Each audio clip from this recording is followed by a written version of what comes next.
Do you have trouble as an adult making new friends? Well, if you do, you're not alone.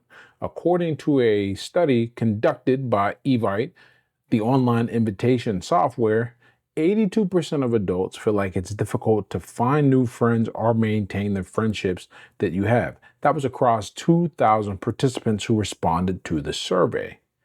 Now, it doesn't even matter where in the world you are.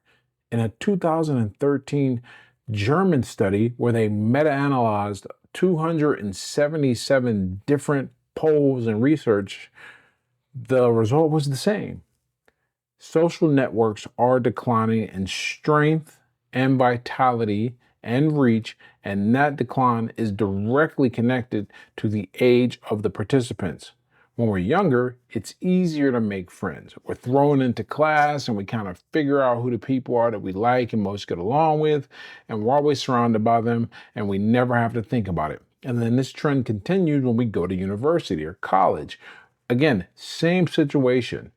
We're thrown into a classroom with a bunch of people. We pair off with the ones we like, do social activities. On top of that, you add dorm living, and you end up with a situation where you never have to think about making friends.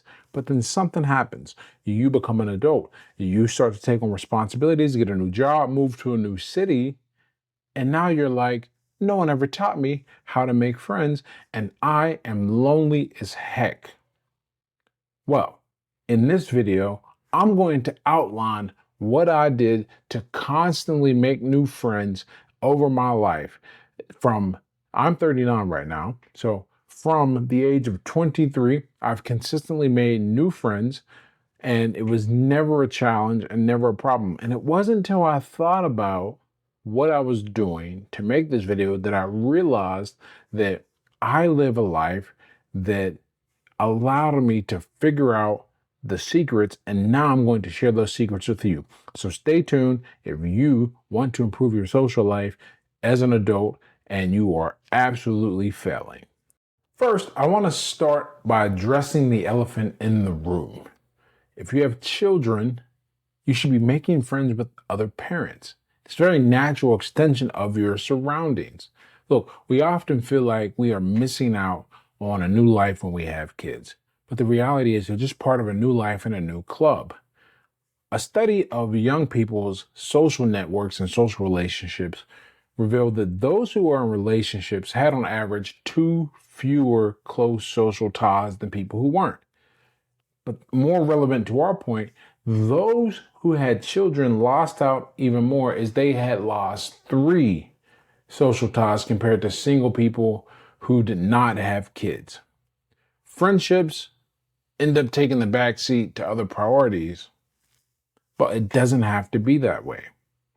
The trick here is to remember that if you're a parent or in a relationship, you're part of a new group. It's hard to be friends with people who aren't in the same group as you. That is a recipe for stress and anxiety and failure. Instead, think of it this way. These are the new people. This is my new classroom. This is the classroom I chose to step into. And now I get to meet people. I get to meet my classmates and connect with them. And you already have something in common, the child. We're going to expand more on that idea of having something in common with this next tip. However, before we get to that tip, there's one more warning I have to give you. Don't make friends at the bar. Look, too many adults, because of how they were taught to socialize and how it was reinforced in college, rely on alcohol and the nightclub scene and the bar scene to make social connections. On top of that, I remember when I was heavy into drinking, I've been sober now for 11 years, but when I was heavy into drinking, then the next day, the Sunday, we would sit around all day drinking booze and watching football. Look, I get it. I used to try and make friends and meet people at the bar this way too, but you have to remember that drinking is not something to have in common with people. Best case scenario, you enjoy the same alcohol, but your connections are only centered around alcohol. And you're not really meeting up with one another so much as you are meeting up to alleviate loneliness and to not drink alone. In the worst case, you're dealing with someone who is got a problem or you've got a problem and it's only reinforcing it. The only way to make true connections, true social connections, is not in the backdrop of a substance like that. It is through activities. And that's everything we're going to be focusing on for the rest of this video. What activities to choose, how to choose them, and how to get into them to make yourself have a plethora of friendships. Now, I think about all the friends that I've made since high school, and they've really come from 4 areas: boxing, writing, chess, and my time in the military. The idea here is that as adults, we make friends through activities. We have to go do things. That's the only way you're going to get exposed to new people. And work doesn't count because work is one of those things where, yes, you may find new friends, but when you mix the social element with your professional element, you muddy the waters and it becomes very difficult to separate why you're there. You may stay longer than you should and accept less money because you enjoy the people. Or likewise, you may leave a place that would actually be a good fit for you because you were too focused on the social dynamics. Now, I'm not telling you to accept a terrible work environment. What I am telling you is to not rely on your work environment so you can keep your judgment clear if it comes down to leaving the place. With that out the way, let's start first. Pick a passion and pursue it. Now, when I say passion, I don't mean something crazy like the sky and the high meaning that often comes up with the self-improvement, typical gurus and nonsense. Think about something you've always wanted to learn or something you're already good at. That's the basis we're going to start with. And whatever that thing is, I guarantee you there is a group centered around it. And it's up to you to find that group. Once you find that group, you're going to be in one of 2 positions. You're either going to be an eager novice, ready to learn, or you're going to be an expert with things to teach and contribute to the group. In either position, you automatically have an end to a social network. Now, it doesn't start out as a social network, that comes next. But now you're just getting out there so you can get more touches and get more interaction with people. If you're the new newbie, come in ready to soak things up. Always try and learn, always ask questions. It's probably one of the few times in your life where people are going to expect you to ask a lot of questions and will eagerly answer them because people love to help. Don't believe the hype that the world is evil. People love to help you. And if you're an expert, if you know something, if you can contribute, then you can automatically build a following. Not to mention, you'll gain some self-respect, which would also make it a lot easier for you to meet people because they're going to sense the competence and the comfort you have in yourself that comes from having people see what your knowledge, seeing your knowledge is valuable. So there is our first step.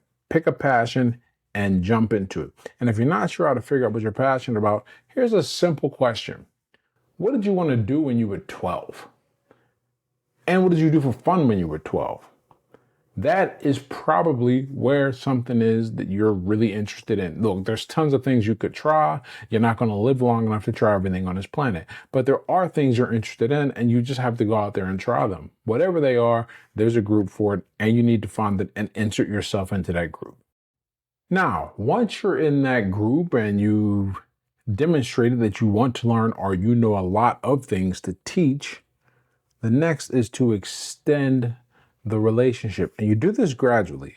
You introduce stories or anecdotes or talk about things that are funny going on in your life.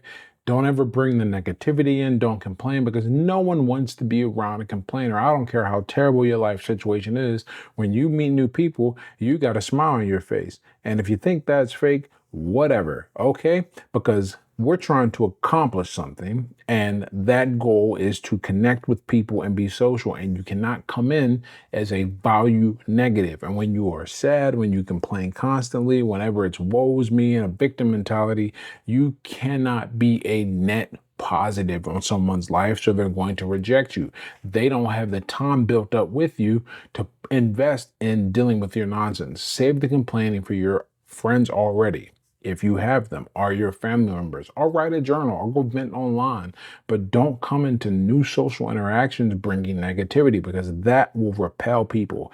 Even people who are negative themselves don't want to be around other negative people.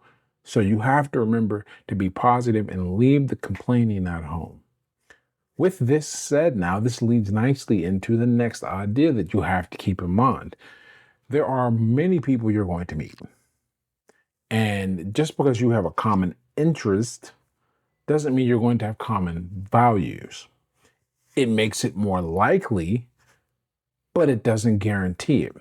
Your job is to find the people who you have enough of a value overlap, or at the very least, you're not diametrically opposed in your value and ethics system, to where it would be natural to connect with these people. Now, you can't know everything up front. You might get a bomb out of nowhere. You might find out a guy's a serial killer, and there's nothing you can do about that. He seemed like he was a nice guy at first. Turns out he kills people. But now you can cut him off.